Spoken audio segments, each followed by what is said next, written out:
and welcome back to the MurderMurder.news podcast. We've been on a short summer break, and now we're glad to be back with some fresh content for all you monsters. We hope you've enjoyed the episodes we shared while we were away from a couple of our favorite podcasts, Beyond the Rainbow and Fruit Loops. Longtime listeners already know that our weekly episode doubles as weekly meetings for our very own true crime cult. But unlike some of the cults we've covered on our show, we are not about any of the diet control or sleep deprivation stuff. You've landed in the cult with unlimited naps and snacks. For those of you who are just finding us now, allow us to introduce ourselves. I'm Angelina, and I'm hanging out with my sinister sister, Aurora. How was your break? Ooh, it was intense. I think I was in like 4 countries and 9 states and wow, drives and flights and endless just chaos. Wow. So it's good that that's over. Yes, mostly. I'm still living in a hotel, so I still have one more move. I'm now back in Canada. Hey, Canada. Yay! Welcome back. So I'm in a hotel for about the next week or so until we find a place, but then I will maybe be in someplace for a while, which is going to feel great. Yeah, that will be really a relief. And it's just interesting new hoops to jump through, trying to like rebalance our like completely different time zone difference from like how it was when you're in Europe. So always keeps us on our toes. Much closer now. Yeah. And how was your break? I saw those alpacas. Yeah. We stayed in a really weird cabin with alpacas that woke us up with very human lady sounding screams at 7 o'clock in the morning. So that was a joy. Nice. But, we had no work to do. So it didn't disrupt us that much. I did get to see like 4 different beaches. One with super red sand, one that's like a classic white sort of sandy beach, a little rockier spot. I saw lots of animals, and that's like really all I wanted out of the trip. So we saw a couple of silver foxes who are bold as hell, by the way. When we were sitting on the beach, there was another group of like, I'm going to say 10 people hanging out and drinking on the beach.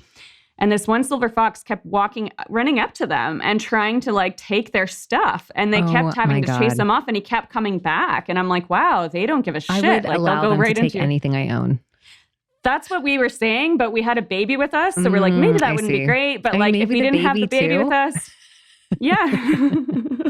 Raised by foxes. You could take the baby. Take it. See what happens. A new feral child. And we saw moose and I don't know what else. Some jellyfish, and there's definitely more things. But either way, new animals, loved it. That's all I have to say. Very cute. We like to think of each and every one of our listeners as honorary monsters, but if you would like to make it official, you can join the Monster Commune on Patreon. Go to patreon.com/MurderMurder.news, and for just a few bucks a month, you can get exclusive access to our regular patron-only video content, get the inside scoop from our weekly newsletter, and we will name one of our adorable baby goats in your honor. Before we dig into today's story, let's take a look at a big true crime story that's been making headlines this week. We're going to cover headlines a little differently this week because there's been a situation that affects the true crime community directly. Billy Jensen, who has risen to fame in the past few years for his role in Michelle McNamara's book, All Begun in the Dark, as well as being a host on podcasts Murder Squad, First Degree, and Unraveled, has been accused of sexual harassment and possibly sexual assault. It feels particularly important for us to mention this because we used Murder Squad in the past as a source, and it's possible that could be triggering for anyone who has been assaulted or even just creeped out by Billy, and for that, we sincerely apologize. There have been rumors for years about Billy messaging women in this community, seemingly at random, inviting them for drinks, or just being a little too intimate out of the blue. In fact, Angelina and I have 2 friends that Billy reached out to on Instagram from Montreal, which seemed pretty ick at the time, but we naively hope we were misjudging the situation. It goes to show you that you should trust your instincts because we were wrong, and survivors are now coming forward to share their stories. But also, it's not anyone's fault if they were fooled by him or were a fan of his work at some point. That's exactly what the patriarchy has conditioned us to do, and it's not your fault. Jen Tisdale, a host of the podcast Too Many Jennifers, shared an uncomfortable experience she had with Billy on her show last week. We won't get into all the details because we encourage you to listen to the incident in her own words, but she basically found herself in a consensual but uncomfortable situation with Billy in his hotel room, where he then non-consensually slapped her very hard in the face. Because of her sharing the circumstances of this encounter somewhat openly with friends, an employee of Exactly Right Network, founded by Karen Kilgariff and Georgia Hardstark of My Favorite Murder, then opened up to Jen about having been, at the very least, sexually harassed and possibly assaulted by Billy. She bravely reported this to Exactly Right, and they asked her to continue working with Billy until they'd made a decision on how to handle his behavior, knowing what had happened. She sued Exactly Right for their misconduct in just ignoring her harassment/assault, and she received a settlement in May. Jen was deposed in the lawsuit, as well as our friend Celine Beth Calderon of Killing Theodore and The Chosen Ones. We were disappointed to learn that Exactly Right has remained silent on the issue. They did drop Murder Squad from their network, but they have not made any attempt to warn the community that Billy is a predator who is targeting members of the true crime community. That means Billy could continue to victimize more women, and considering their large following, making a public statement feels especially important, especially since this is a company that says they're here for victim advocacy. And we do know that there's a chance that they still can't speak about this legally, but even making that statement would be very powerful as well, just like something to kind of give everybody a heads up. We have loved getting to know this community, and many of us, including the two of us, found ourselves here largely because of past trauma and are especially vulnerable. It seems really gross that he would use this space as his hunting ground while pretending to be a friend and ally. We stand by survivors who have been assaulted by Billy or even just had him creep into your DMs, giving you the icks. We believe you. Many others have shared their stories in a Facebook group called My Least Favorite Book Promo. Paul Haynes, a fellow author of I'll Be Gone in the Dark, has also joined the group and spoken out about Billy's alleged behavior. So we encourage you to join that group, especially if you're a victim of Billy's and could use the support of this community. We'll be right back after a quick commercial break from one of our fellow Darkcast podcasts. We're Malice After Midnight, a podcast that focuses on true crime. We want you to feel like you're part of the conversation. And sometimes we deal with pretty dark subject matter. But we always manage to have a good time. She dragged the body into a closet before she bled the body out and cut it into 9 pieces. 9 pieces, okay.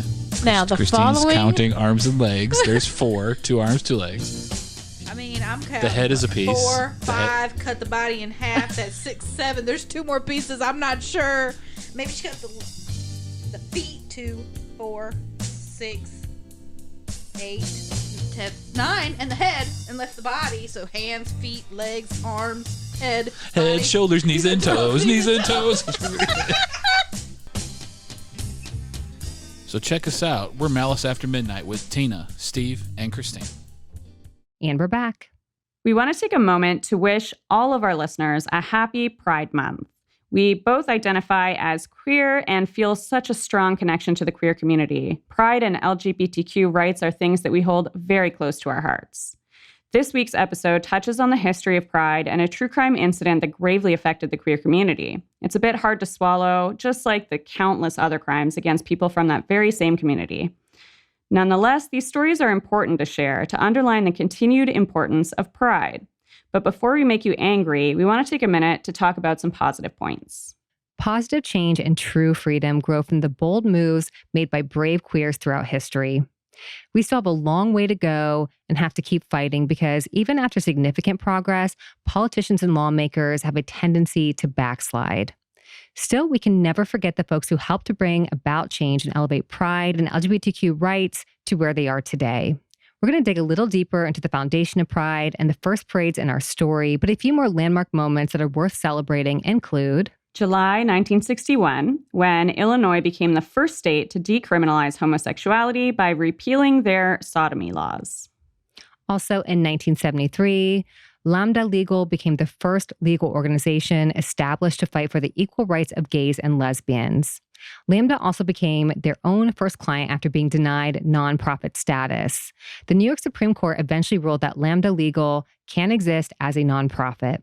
And later in 1973, by a vote of 5,854 to 3,810. The American Psychiatric Association removed homosexuality from its list of mental disorders in the DSM-II Diagnostic and Statistical Manual of Mental Disorders. In January 1975, the first federal gay rights bill was introduced to address discrimination based on sexual orientation. In January 1978, Harvey Milk was inaugurated as San Francisco city supervisor, becoming the first openly gay man to be elected to a political office in California. Also in 1978, Gilbert Baker designed and stitched together the first rainbow flag. Baker was inspired by Harvey Milk to develop a symbol of pride and hope for the LGBTQ community. In December 1996, Hawaii's Judge Chang ruled that the state does not have a legal right to deprive same-sex couples of the right to marry, which made Hawaii the first state to recognize that gay and lesbian couples are entitled to the same privileges as heterosexual married couples. In May 2004, the first legal same-sex marriage in the United States took place in Massachusetts. In September 2011, Don't Ask, Don't Tell was repealed, ending a ban on gay men and lesbians from serving openly in the military. Without further ado, let's dig into the arson at Upstairs Lounge. Before we dig in, we want to offer a quick disclaimer. Though we joke about forming a true crime cult, that is not to diminish the severity of actual cult activity, and we want you to know that we take the cases we're discussing very seriously. We want to deliver each story with the utmost respect to victims and anyone involved. If you feel we've missed the mark, you don't like our tone, or if you notice we've gotten any details wrong, let us know with a quick email to MurderMurder.news@gmail.com and we'll make it right. Some specific trigger warnings for this week's episode include mentions of homophobia, transphobia, arson, suicide, and gory details of burning to death. If any of those are particularly sensitive subjects for you, you may want to skip this one and listen to one of our other episodes instead. We're going back to New Orleans for another historical crime you probably haven't heard of. Today marks the 49th anniversary of the arson at the Upstairs Lounge, which had a big impact for the LGBTQIA+ community just 4 years after the Stonewall Inn Uprising. The arson at the Upstairs Lounge killed 32 people, making it the deadliest attack on the gay community in history up until the mass shooting at Pulse in Orlando in 2016, which took the lives of 49. The horrific events at Upstairs Lounge was the deadliest fire ever in New Orleans and is often said to be a turning point for gay rights in Louisiana, but has been largely excluded from history due to homophobia. Our sources for today include Tinderbox, The Untold Story of the Upstairs Lounge Fire, and The Rise of the Gay Liberation by Robert W. Fiesler, Upstairs Inferno, the film, Let the F Word Burn, The Upstairs Lounge Fire by Johnny Townsend, Wikipedia, History.com, and more. For a full list of sources, be sure to check out our show notes. In 1973, the idea of pride was still very new. The Stonewall Inn Uprising had just occurred on June 28, 1969, after police raided the bar on a busy Saturday night. Police raids on gay bars were common at the time and would usually happen once a month at Stonewall. They didn't have a liquor license since it was essentially a BYOB establishment, so police would come in, confiscate all of their alcohol, and then make some arrests. New York State was more progressive with decriminalizing what was referred to as sodomy than most states, but just the state of being gay was still considered a misdemeanor until the 80s. Patrons without identification or anyone dressed in drag or transgender would be arrested. Most of the raids were carried out early in the evening when not many people were out, and the bar would just replenish the shelves with hidden alcohol and keep things moving. But this raid was different. None of the raids were acceptable, but this time there were a lot of eyes and voices witnessing the inequality. It took place on Saturday night at 1:20 in the morning. Everyone was out. The bar was hopping with a crowd of around 200. The police entered and began checking cis male patrons' IDs and taking anyone presenting as female into the bathroom to see if they were cis women. So gross. Trans women and men dressed in drag were arrested, and there were reports of police inappropriately touching many of the women that night. Those who were not arrested were let go through the front door, but instead of leaving, the crowd gathered in front of the bar. The crowd kept growing as neighbors at the bar came to see what was happening. The crowd watched as someone in drag was taken out to a wagon in handcuffs, and she hit the cop over the head with her purse. The crowd started singing, "We Shall Overcome," and throwing pennies and beer bottles at the wagons. The crowd heard that the police were beating people inside. An unknown woman who was possibly Storm de Laverie came out handcuffed and complained that her handcuffs were too tight. The officer leading her out hit her over the head with a baton, and she yelled to the crowd, "Why don't you guys do something?"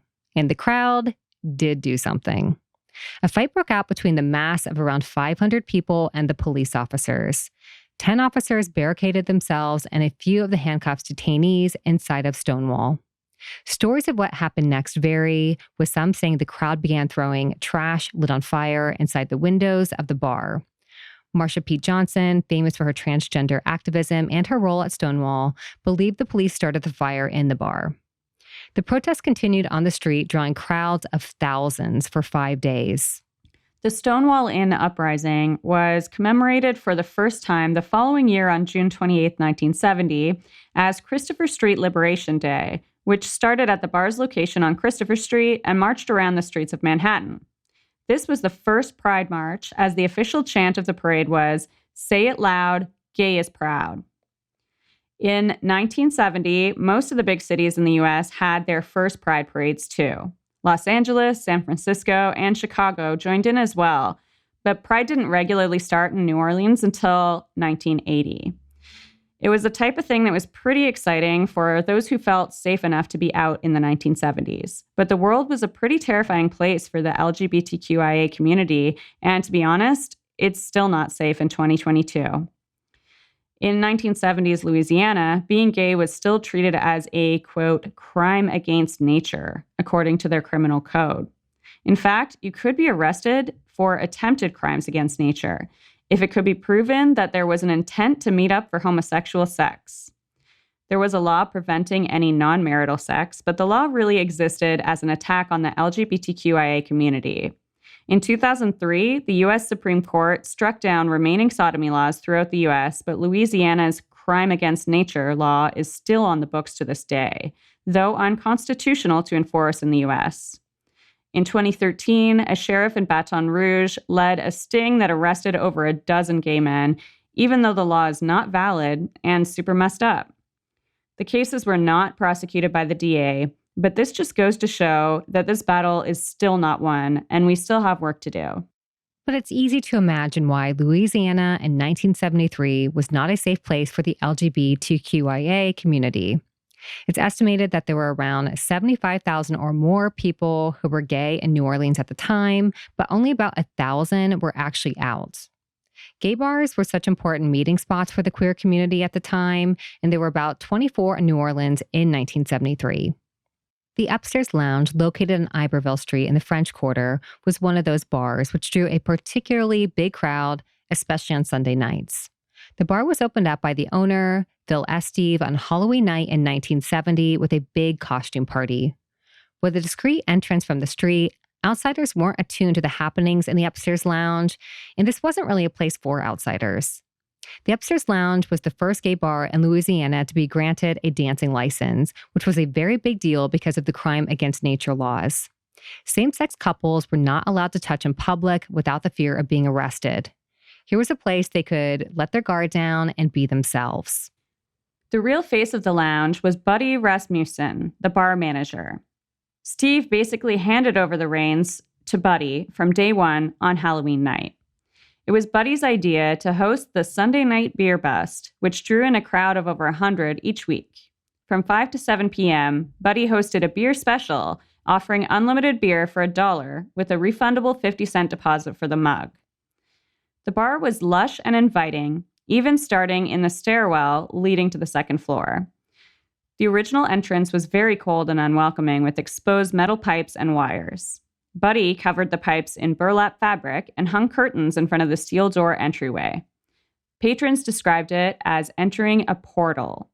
Once inside, the bar was spacious with 3 main rooms.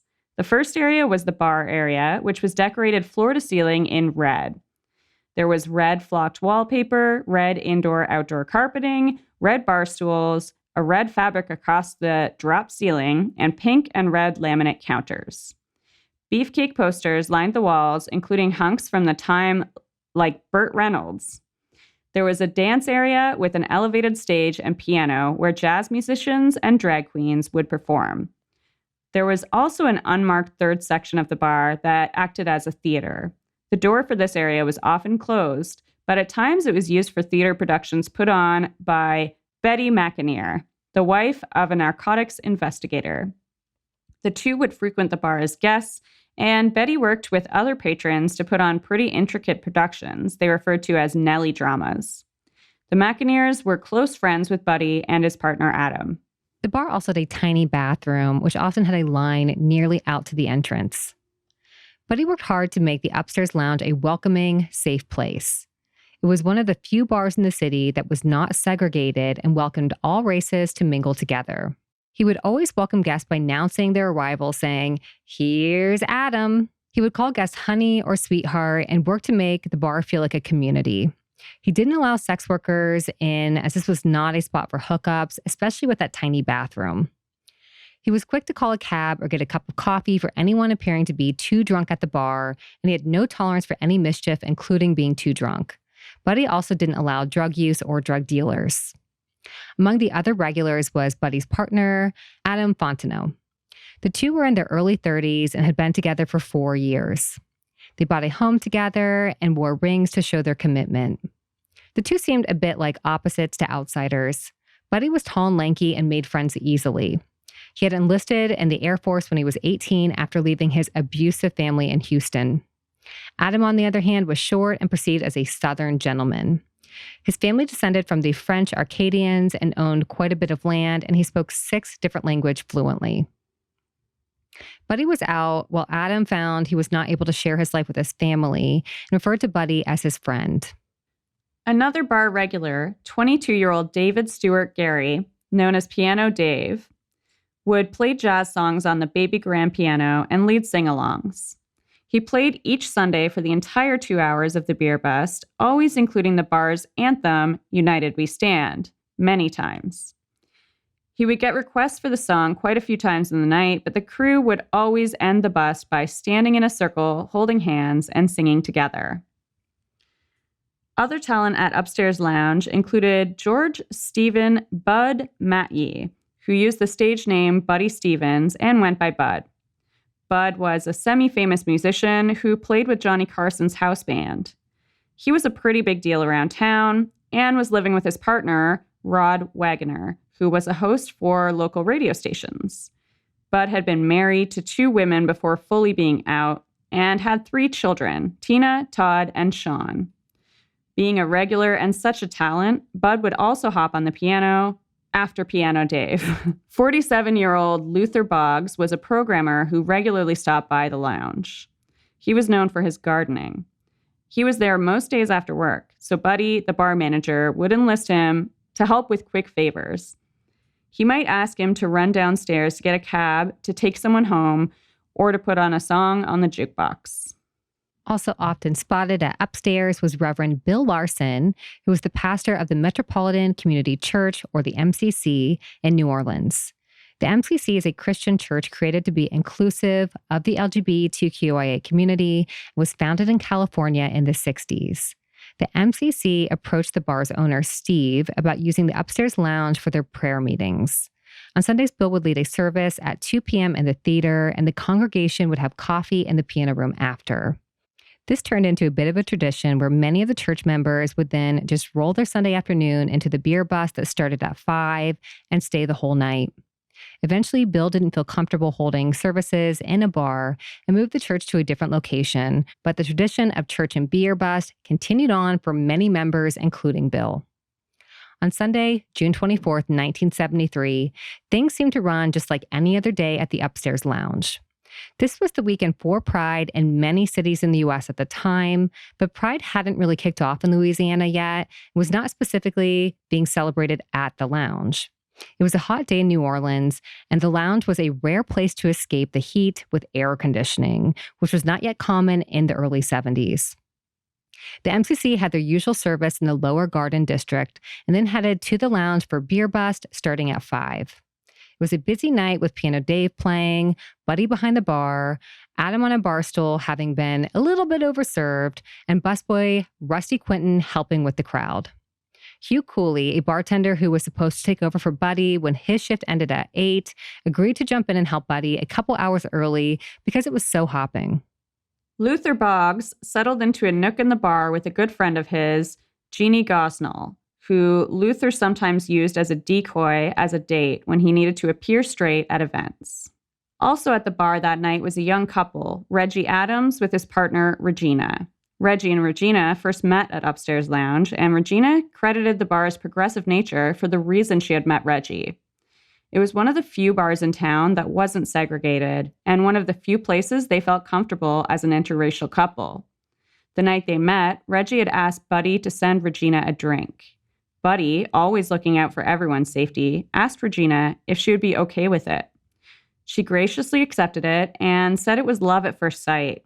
Regina had been assigned male at birth and had been performing drag as a means of exploring her identity as a woman, and it was Ricky who helped her find her preferred name.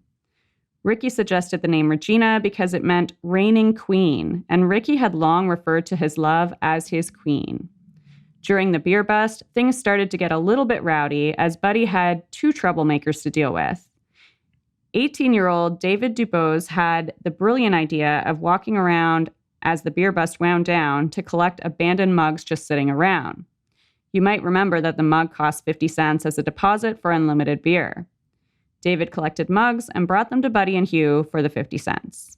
Buddy and Hugh caught on and told him absolutely not. Young and drunk, David started pouring the remaining beer on the ground and kicking customers. Around this same time, 26-year-old Roger Dale Nunez came into the bar. Roger had been working as a sex worker, and early in the night he had been with a potential John, Donald Landry, but he lost out to younger sex worker Mark Allen Guidry. Roger had suggested the 3 of them head to upstairs for the cheap beer bust, but Mark said he thought Donald was too drunk to make it up the bar stairs, so the 2 of them decided to head elsewhere. Roger was fuming and managed to convince Donald to give him $20 for his time that night, which would be about $130 today. Roger headed to Upstairs Lounge alone, and it was not a pleasant reception. He wasn't well liked at the bar, even though he was sort of a regular.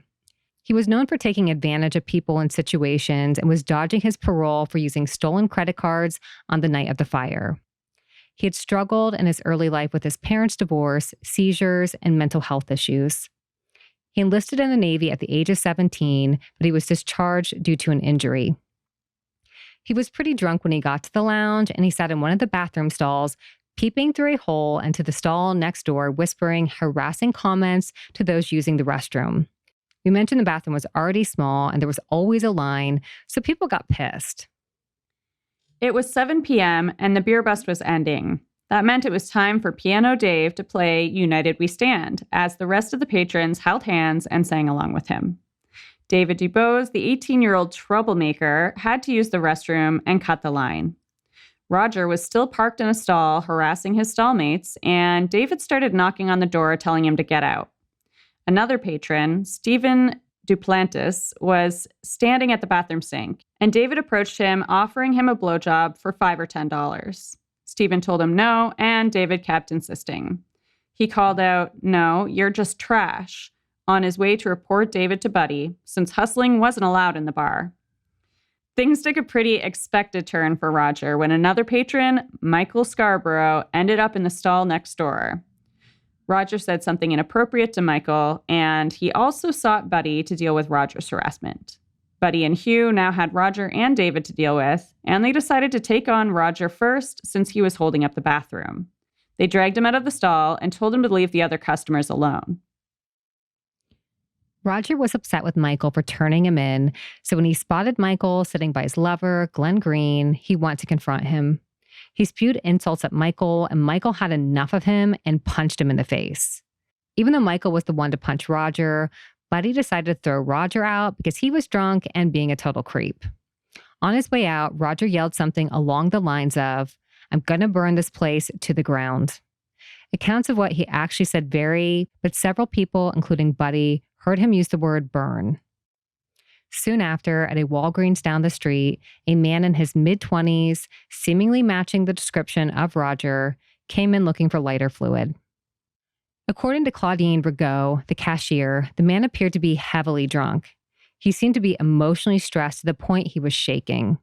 He asked her for lighter fluid, and she didn't think anything of the request since this was the 70s and smoking was more common. Claudine pointed him to the Ronsonol lighter fluid where there were 7 and 12-ounce cans.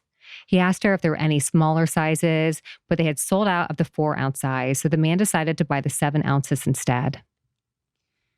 Back at the bar, it was almost time for Buddy's shift to end, and he had plans to have dinner with his partner Adam, plus Reggie and Regina. Reggie had just realized he'd left their checkbook at home. He told Regina he would run home to their apartment just 5 minutes away to grab it, but Regina insisted he stay to finish the drink he had just ordered. She ran home to get the checkbook. Buddy counted out his drawer and was getting ready to put the money in the safe to head to dinner. Piano Dave had finished his set and handed the piano over to Bud Matye, the musician from Johnny Carson. There was going to be a drag queen show benefiting a children's hospital, but some of the queens were running late. Someone, possibly the man from Walgreens, who may or may not have been Roger Nunez, entered the staircase of the upstairs lounge and emptied a 7-ounce bottle of Ronsonol lighter fluid on the second step and left the container inside. According to police, 2 $10 bills were also dropped on the stairs, which was the same amount of money given to Roger by Donald. As an aside, we aren't sure how that money would have survived the blaze, but nonetheless, this was later in the report from the fire marshals. The arsonist then lit the stairs ablaze. Around 7:50 p.m., a witness, Harold Bartholomew, saw a man in his mid-20s under the upstairs lounge canopy, standing beside a man in a t-shirt.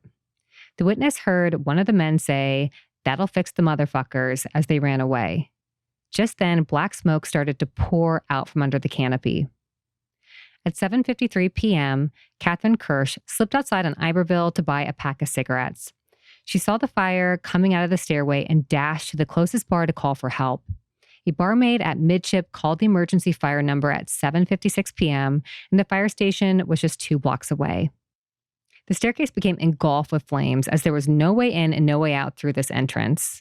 The fabric on the pipes and the indoor-outdoor carpet was highly flammable, and the fire spread quickly. The staircase became what is known as a flashover, when every combustible surface exposed to thermal radiation in an enclosed space simultaneously ignites. Because this was a small enclosed space, and because the door leading to the bar was made of steel, the fire would have run out of air and could have been contained to this space had the fire department been able to get there in time, and had the door to the bar remained closed. Unfortunately, that's not what happened. Outside of the bar, spectators were gathering, aware of the growing fire, allowing smoke to be seen from blocks away. But inside, this was just any other Sunday to the bar patrons. The party carried on until a doorbell, usually used for deliveries or taxi drivers, began to ring. Buddy hadn't called a taxi for any customers, so he wasn't sure who was ringing the bell. He thought it was perhaps one of the troublemakers he had kicked out earlier. The bell kept ringing, so he enlisted Luther Boggs to check downstairs to see what was happening. As Luther Boggs opened the door to the bar, the oxygen from the bar fueled the fire, creating what some described as a cannon or a flamethrower. The explosion shot flames over 40 feet into the piano bar, catching many of the patrons on fire, and knocked down Luther. Smoke filled the room, making it hard to see. Remaining patrons rushed to find any available exit to escape the furnace. The fire spread quickly as the bar was covered in flammable wallpaper, posters, fabrics, and carpets, and encapsulated in 12 inches of brick, essentially creating an oven. To make matters worse, clothing from the 70s was not fire resistant, and polyesters, which were common for the time, were also highly flammable. Buddy, who had previously been in the Air Force, let his leadership instincts kick in. He found a flashlight to cut through some of the smoke. He yelled, "Don't panic," and called for his partner Adam to follow him. He wasted no time in grabbing people to help them up to move them towards safety. Patrons began to follow Buddy, and Jeannie Gosnell, who had been with Luther all night, picked him up off the ground and helped him to follow Buddy. A few men were trapped near the bathroom and used a chair to break the window to climb out. There was a fire escape out the window, but no ladder leading to the ground, only up to the 3rd floor. One man leapt down to the ground from the fire escape 12 feet above the street. Luther had been badly burned at this point and was afraid he wouldn't make it. He pushed Jeannie forwards towards the bathroom window, but she lost her balance and hit her face on the casing, causing her front teeth to break. Jeannie was able to make it out the window, but she was too scared to jump to the street below. She climbed the ladder leading to the 3rd floor instead and waited there, gasping for breath, awaiting help. Luther, who was actually on fire, managed to climb out the bathroom window onto the fire escape. In an act of desperation, he jumped over the railing to the street below, still aflame. The crowd who had gathered below helped strip him nude and used blankets to extinguish the fire. His hair and clothes had burned, and his skin hung off his hands and arms. 2 men who had been near Luther when the fire began felt they had no other choice but to risk sprinting down the fiery stairwell. The 2 were badly injured, with their clothes and hair on fire, but they made it to safety down below. Buddy led a group of patrons from the bar through the lounge, then out the door of the theater, which was often locked when not in use. Buddy knew that there was an escape route through the fire door at the back of the theater. There had been a fire exit sign above the door, but the light had burnt out, leaving this option unknown to everyone but Buddy and others who knew the bar well. He rushed to unlock the door of the theater as a crowd stood around him, not knowing what to expect. The sound of the fire was deafening, and there was little to no visibility from the cloud of smoke. The door opened, and 20 people pushed through the secret exit behind Buddy. The room was strangely cool and still unaffected by the fire. Buddy ran through the stage curtains to the back fire exit, blocked by production props, throwing them out of the way as he worked to unlatch the door. The group again followed him through as Buddy helped each person through the exit and to the rooftop. At this point, it was 7:57, only 1 minute after the fire had spread into the bar, but what must have felt like an eternity. Those who Buddy managed to save hardly had any injuries and had only been affected by smoke inhalation. They took a minute to account for who had made it out and who still needed saving. Several of the men went back inside to look for partners, lovers, and friends, but leaving the door to the outside open was only feeding the fire. Buddy shouted into the dance area for more to come with him, but there was no answer and no going further back into the bar. He continued to shout, but no one came for help. Buddy remembered fire safety training he had received in the Air Force and latched the fire exit door to the roof closed in order to keep more air from feeding the fire, causing it to do more damage. In fact, because of his quick thinking, there was no fire damage to the theater, only smoke damage. This likely kept the fire from spreading to other buildings. Buddy's group found a way down to the street through an open window to a neighboring window. Buddy headed down to the street with the rest of his group and joined the crowd of spectators trying to help the severely burned men who'd already made it out. At this point, the firefighters still had not arrived. As Buddy looked around, he realized his partner, Adam, was nowhere to be seen. Many still upstairs had opted to stay with Hugh in the bar area, huddled in a corner, awaiting the fire department's help. Buddy had moved his group out so quickly and seemingly in the path of danger away from the front entrance. They didn't know there was another exit in the back of the theater since the exit sign had been burnt out. The next seemingly obvious means of escape for those still trapped were the large windows looking out on Charter Street. The windows were indeed tall, nearly floor to ceiling, and the remaining patrons broke out glass panes hoping to jump to the street below. Unfortunately, the previous bar owner had installed metal burglar bars in the windows to prevent anyone from falling out of a window should someone be drunk and hanging out near the windows. The bars were installed 10 inches apart with the intent of keeping anyone from exiting through them. In a panic, Hugh tried to help some escape through the bars, and some of the thin patrons were able to slip through to safety. Rusty Quinton, the busboy, was able to fit, and he managed to shimmy down to the street using a pipe. The bars to the window were molten hot, and many tried to fit but got stuck trying, while many made it through the bars with burns to their hands and faces from touching the surface as they slipped to safety. One of those survivors was Michael Scarborough, who had punched Roger earlier in the evening. Michael said he felt the force of his partner, Glenn, push him through the window, saving him. Unfortunately, his partner Glenn did not make it out alive. Glenn had been holding his breath to avoid smoke inhalation, but after the force of helping Michael to safety, he inhaled deeply. It appears he likely died of poisoning from the smoke, but it's possible he had tried to climb out and didn't make it. Reggie Adams' partner Regina, the reigning queen, tried to escape through the bars of the window but was too tall. Hugh was not able to make it out but lost his life helping many others escape through the window. Adam, Buddy's partner, had been so intoxicated that he seemed to be oblivious to the fire and didn't attempt to head for safety. Bed Matthew laid his body over Willie Inez Warren, a mother of 3 at the bar with her sons, in an attempt to save her. Bud died in the flames while Willie died from suffocation. Reverend Bill managed to rip off a piece of the wall in the bar, revealing a new window. He wedged himself between the bars as Buddy and the other witnesses on the street watched, thinking he would make it. As he tried to push himself free, an air conditioning unit up above the window collapsed, smashing Bill in the head. The wall casing that fell with the unit pinned Bill, trapping him in the window. The witnesses could do nothing as they watched the flames engulf him. The fire department had arrived by this point. The time was now 7:59, just minutes after the fire had started. About 10 minutes after Regina had headed back from her apartment, she arrived back at the lounge to firefighters, badly injured friends, and no sign of Reggie. Firefighters had the fire under control by 8:12, but no one who remained inside of the lounge was able to be saved. 27 men and 1 woman died inside of the bar, and 4 passed away later from their injuries, including Luther Boggs. Luther had been determined to survive and get back to work. It said he never once complained about his pain and would check on the other patients in the burn unit with him. He succumbed to his injuries on July 10th. Veteran firefighters who had long been trained to handle the impact of discovering lives lost to fire broke down at the site inside the bar. Many threw up and many cried. 23 bodies were stacked near the windows from those who were unable to escape.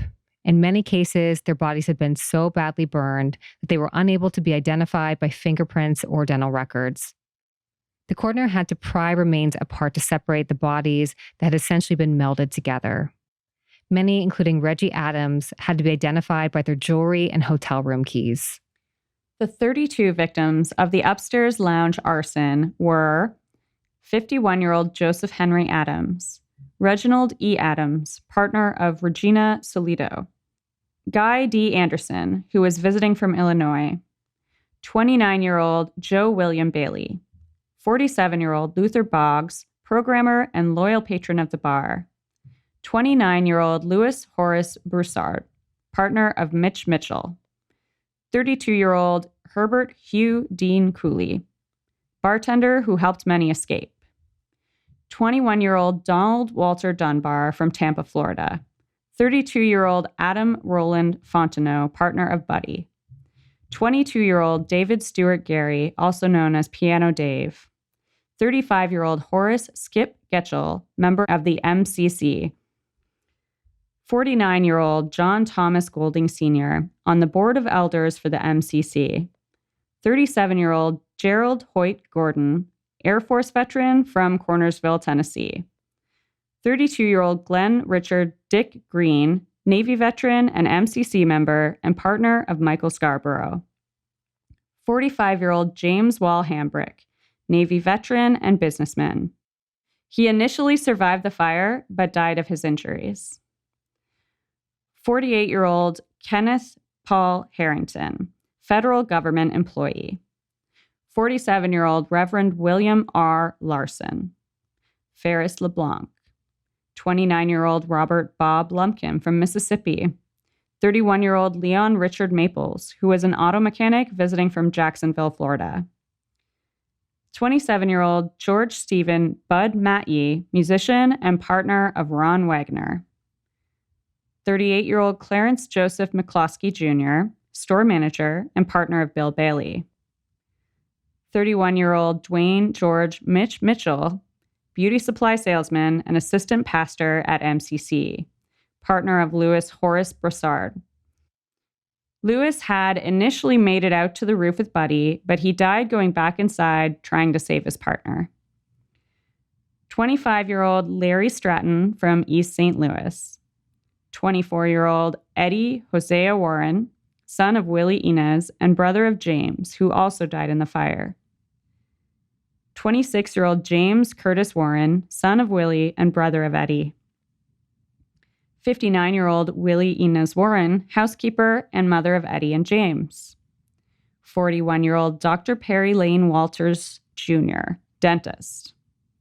20-year-old Douglas Maxwell Williams, truck driver in Wagaman, Louisiana. 32-year-old Larry Norman Frost, who wasn't identified until 2018. He was from Michigan and was a member of the MCC. There's also 2 white men who've never been identified.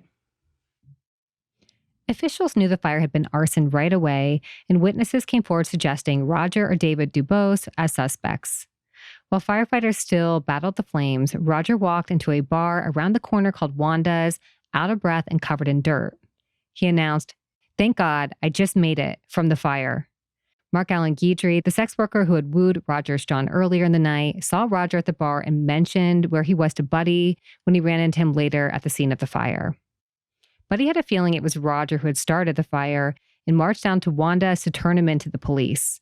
He told the cops that Roger had been in the bar making trouble earlier in the night, but the officer didn't care to get involved with the 2 men because he had no intent in taking the lives of lost gay men seriously and told Buddy to move along.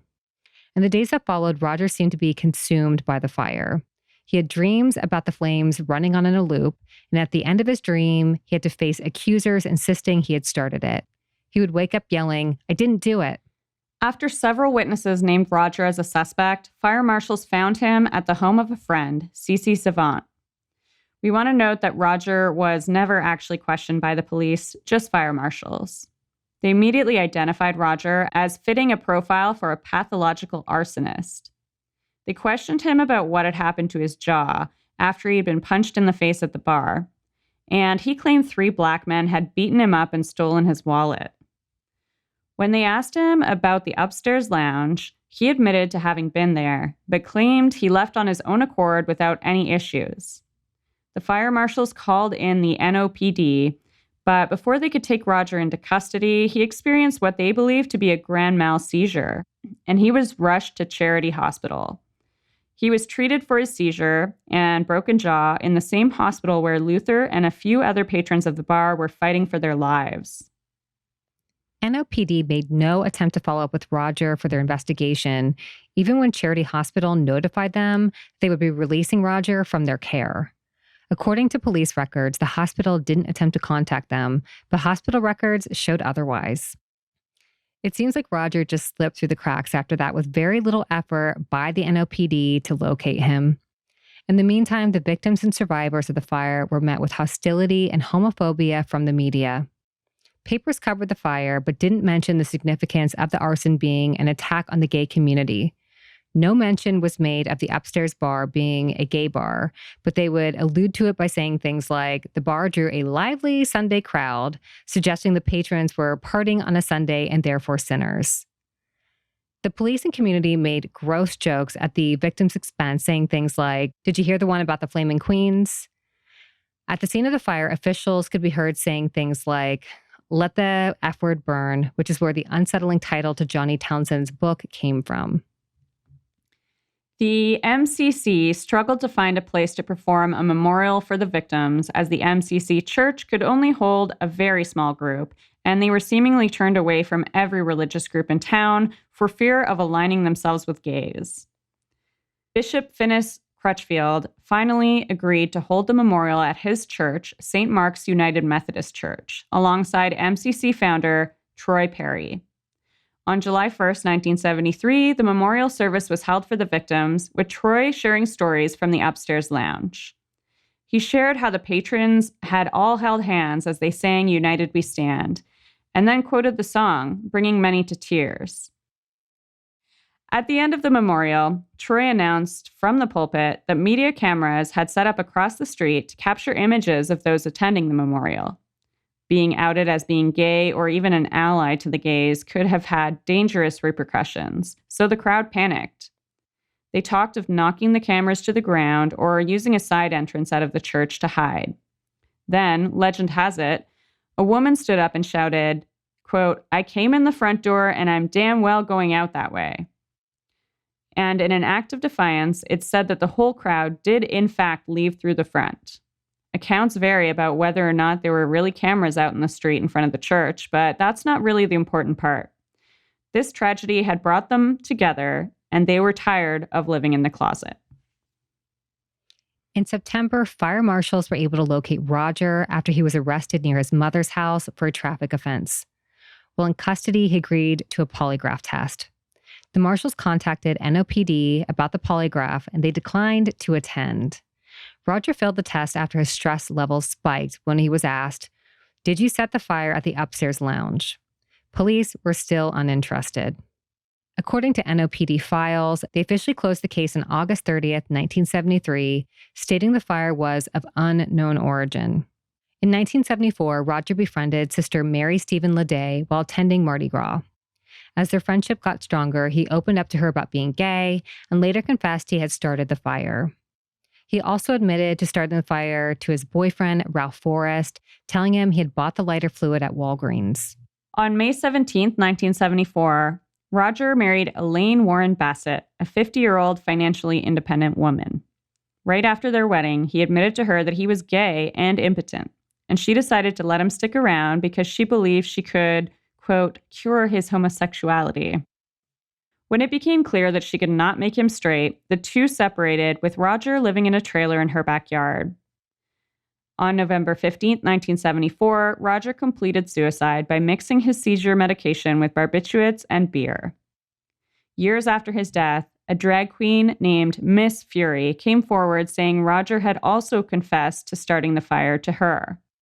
According to Miss Fury, Roger had only intended to start a small fire to scare everyone and had never intended to hurt them. Many have pointed out that he had originally gone into Walgreens asking for the small canister of lighter fluid, and some believe Roger was the 33rd victim of the arson after ending his own life out of guilt. We can't really know his motive for completing suicide, as it seems he may have been troubled his whole life. Today, some historians call the arson at the upstairs lounge an awakening for the gay liberation movement in New Orleans, while others believe it wasn't really given the opportunity to have an impact because of the way the story was buried by the media. The fire pushed survivor Stuart Butler into a life of activism. Stuart and his partner Alfred Doolittle had been at the lounge just before the fire was set. Stephen Duplantis, who had been offered the blowjob by David in the bathroom, had heard Roger threaten to set a fire. He was close with Stuart and Alfred and told them, "Y'all need to leave here." Stuart was having a good time and didn't want to go, but Alfred had a bad feeling and insisted they leave, likely saving their lives. Surviving the fire and losing so many friends forever impacted the two of them, and Stuart used that momentum to spur his activism. He joined the Gertrude Stein Society, which led to the formation of the Louisiana Lesbian and Gay Political Action Caucus. He was a charter member of LGBTQIA, which was the first gay rights group in Louisiana. He was also an outspoken supporter of the transgender rights movement before it was more widely spread, and he worked with leaders of PFLAG to include transgender people in their mission statement. In 2012, he helped establish the LGBT+ Archives Project of Louisiana, which chronicles the history of the community in Louisiana. Stuart passed away in his home on March 5th, 2020. In the 1990s, the case was revived, at least on a local level, when author Johnny Townsend started interviewing survivors of the fire for his book. Around this time, MCC pastor Dexter Brecht began a campaign to create a memorial for those lost in the fire at the site of the upstairs lounge, and a bronze plaque was added to 604 Iberville. The plaque reads, "At this site, on June 24th, 1973, in the upstairs lounge, these 32 people lost their lives in the worst fire in New Orleans." The impact went far beyond the loss of individual lives, giving birth to the lesbian, gay, bisexual, and transgender movement in New Orleans. It then lists the names of the 32 victims. We recommend checking out the documentary Upstairs Inferno because it's so powerful to hear survivor stories in their own words, and you will absolutely fall in love with Regina, who legally changed her name to Regina Adams in honor of her lost partner, Reggie Adams. Wow. Yeah. That is very prolific, and it's so sad how there was like no resolution in the end as to be absolutely certain who the perpetrator was, and to get some closure there. And I Right. am shocked that I hadn't heard specifically of this before. I'm so surprised I haven't heard of this either, especially because it's so close to the era of Stonewall. You would have thought that this would have gotten more publicity, Yeah. and like especially now, you would think that this would have come to light more. Mhm. But it's really sad. I definitely recommend seeing that movie, and also both the books that we recommend in our sources are just like fantastic. The way that Tinderbox pieced together the various survivors' stories to kind of create that timeline of like who was moving where and when is just so incredible.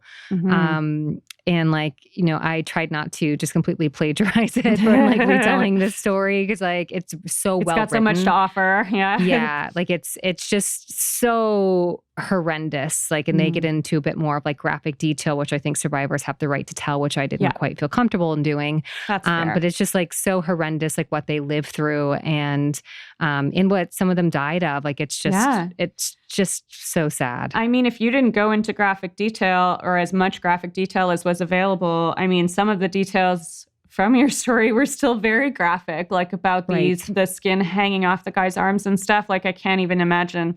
But obviously there's far worse than that with the people that didn't make it. Yeah. And, there's unfortunately, well, I should say like maybe fortunately, because maybe that's something some people like to look back on if they were part of a situation, but there was a photographer at the scene. Oh. So there are some very graphic photos of Luther and his condition having jumped out the window with, you can see the skin hanging off of his hands. And oh my God. I had read that like the nerves were so sensitive from his, basically like your muscle underneath being exposed to the air that he was having to clench his hands and fists to keep like the pain level down. Yeah.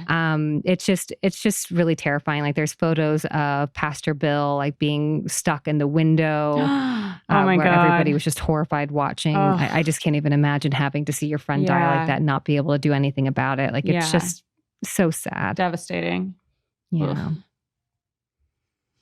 Well, on, I guess, a lighter note, what have you been watching over the break? Anything spooky or crimey?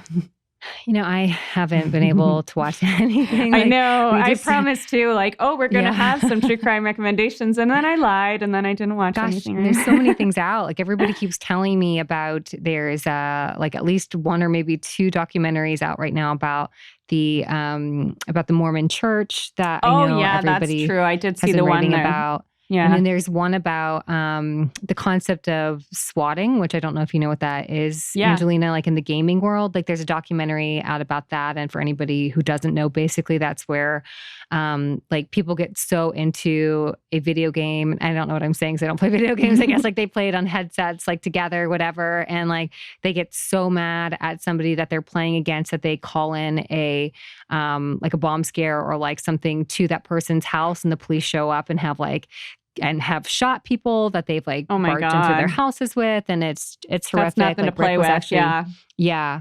And like Rick was just telling me about it. He knew my husband was telling me about this at a dinner with my parents where they were talking about how my nephews like played too many video games and he had brought it up. And then I heard about the documentary coming out a couple days later, and it's like, how did he know about this? But wow. Yeah, he's tuned in. Yeah, he is tuned in. I do want to share this wild story actually about the video game thing. So while I was on this trip, I had like the spookiest thing happen. I was at like at a random gas station in some northern, it might have been Wisconsin or something, I'm not sure. And there were these two like 14-year-old boys running around, and they had like very fake plastic looking guns. And they were like clearly playing some kind of like video game in their head where they're like pretending to like shoot at each other. And they're like pretending to shoot things on the shelf. One of them like turns to me with his gun and does a fake shoot at me, like making the like kind of like noise and everything with these like vacant eyes, like not seeing me as a person, like fake shot at me. Oh my God. It was just like strangely unsettling. Like, I don't know. Like, I feel like if I was playing the game with him, like I've probably played some kind of cops kind of game as a kid where I did that with my sisters, but like to shoot at a stranger. Like that, especially in America, really it's dangerous to pull something like that. There's so many legit shootings that it wouldn't be surprising if somebody mistakenly feared that this was real, it's just that. And like, you know, we had no interaction, and you could tell he was like looking right through me. Like he did not see me as being a person. Like he just like aimed his gun at me and shot it. It was really dark. Like I was really upset by it for like the next hour. I was like, Yikes. I thought I was being unreasonable, but I was like, no, like I think that's the kind of thing that goes wrong when people walk into a school or something with a gun, is like they don't see people as people. And I don't know. It just really creeped me out.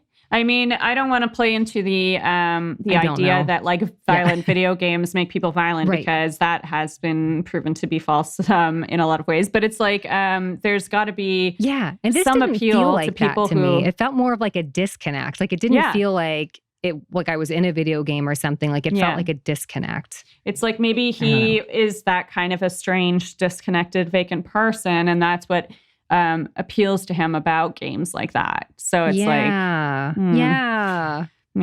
that's that's very scary to see in a young teenager. To America, I guess. Yeah. Yeah. Oh boy. But I didn't watch anything. I was in a car for 12 hours a day driving across this great land. Pretty hard to watch something during that. Spent a lot of time in Wisconsin and Montana. So I have not had time or internet for TV. But please tell me you have a recommendation. Well, I mean, I was also away from good internet service for a little while, and basically away from TVs, which I can't really complain about because it was nice to kind of tune out for a bit. But the only really true crimey things that I watched were in research for next week's episode. So I'm going to talk about them next week. And I did watch a couple scary things. I watched the new Candyman by Jordan Peele, which was great. Ooh, so I've heard good things about it. Definitely love it. I only vaguely remember the first one because I watched it like 20 years ago, but it seemed better. So I also watched an anthology called Southbound, which was very scary. It's just many little individual story segments, but they do all link together and they complete a perfect circle in the end of horror. So that one is a pretty thrilling watch. So I would recommend both. Amazing. And I do kind of have a recommendation I haven't been able to watch yet, but while I was on my drive, I met up with a monster, Melissa, who has been a longtime listener of ours, and we've been friends for many years. She's in Chicago. And she actually was in a movie called Killer Piñata, which is an indie horror film, I believe, made in Chicago. And they're getting ready to make a second one where she actually has a line and she has a bigger role in it. That's so cool. And it's on Amazon right now. So definitely go check that out and let us know what you think. I'm definitely watching that as soon as things calm down a little bit. I am definitely also going to watch that. Yeah. Wow, that's really cool. Yes. Well, I guess that's enough murder for 1 week. But if I've misjudged your capacity for creepy murder stories, you can always find plenty of others on MurderMurder.news, where we post the latest in true crime news all week long. You can also find us on Instagram at MurderMurder.news, on Twitter at Murder News, on TikTok at MurderMurder.news, and I swear we're getting ready to make some new TikToks. I can't promise this weekend. Things are still a little chaotic, but certainly by next week. Yeah. Yes. And you can find us on Facebook just by searching for our page, Murder Murder News. And while you're on Facebook searching for Murder Murder News, you'll also see our group pop up, and you will want to make sure you're a member if you like things like live virtual events and meeting new spooky friends for book club. We are just finishing up Missing from the Village by Justin Ling, which has been a great selection to read during Pride Month. It's about the murders of Toronto serial killer Bruce McArthur, who targeted members of Toronto's queer community and hunted his victims in the city's gay village. The author himself is gay, so he was able to shed some light on the rocky relationship between those who frequent the gay village and the Toronto Police Service, as well as how hard the community was hit by these attacks, media reports, and Bruce McArthur's trial. It's a pretty quick read, especially if you have Audible and like to listen to audiobooks at double the normal speed, which is what I do. It's me. Yeah. You still have just enough time to read this book, which we highly recommend, and to join us this Sunday, June 26th on Zoom to discuss it. We really appreciate your ratings and reviews, and let's read a couple of reviews we recently received from listeners in Canada. Yay! Kim Livy said, I stumbled upon this podcast when Fruit Loops featured it one week. What a treat. I absolutely love the format. I'm currently binging episodes whilst tackling some housework. I love that. That's why I listen to my podcast too. Yes, helps you get through it. Yes. And Literaxo said, I'm loving this podcast. It's just the right amount of murder and news. I'm in a cult now. Yay! Thanks for being in our cult. Yes, welcome. Here's your goat. Make your random act of kindness this week by leaving us a 5-star review. Reviews help new fans find the show and let us know what you like so we can keep delivering all the best in true crime content. Bye, friends. Have a good week. Bye, friends.